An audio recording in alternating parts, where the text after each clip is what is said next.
ட்ரையாங்கிளில் அடுத்த மாடல் பார்க்கலாம். Find the number of triangles in the given picture. அதாவது கொடுக்கப்பட்டுள்ள வரைபடத்தில் எத்தனை முக்கோணங்கள் உள்ளதுன்னு கேட்குறாங்க.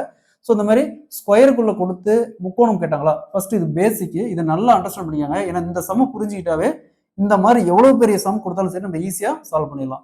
ஸோ ஃபர்ஸ்ட் இந்த மாதிரி கொடுத்தாங்களா, 1 2 3 4, மொத்தமாக 4 இருக்கு. அப்போ 4 × 2 = 8. இதில் மொத்தமாக 8 முக்கோணங்கள் ட்ரையாங்கிள் இருக்கு, 8 ட்ரையாங்கிள் இருக்கு.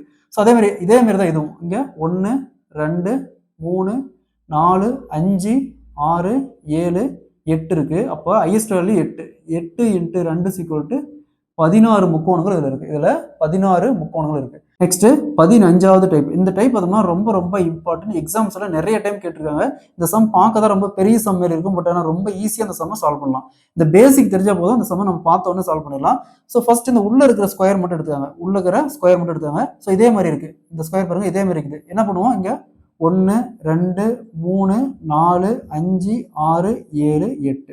நம்ம ஹையஸ்ட் வேல்யூ என்னது 8. அப்போ 8 × 2 = 16. 16 × நெக்ஸ்ட் எத்தனை ஸ்கொயர் இருக்குதுன்னு பாருங்க. ஒரு ஸ்கொயர், அதே மாதிரி 2 ஸ்கொயர், இங்க 3, மொத்தம் 3 ஸ்கொயர் இருக்குது. அப்ப 16 × 3 = 48. ஸோ அதில் மொத்தமா 48 முக்கோணங்கள் உள்ளன. சரிங்களா?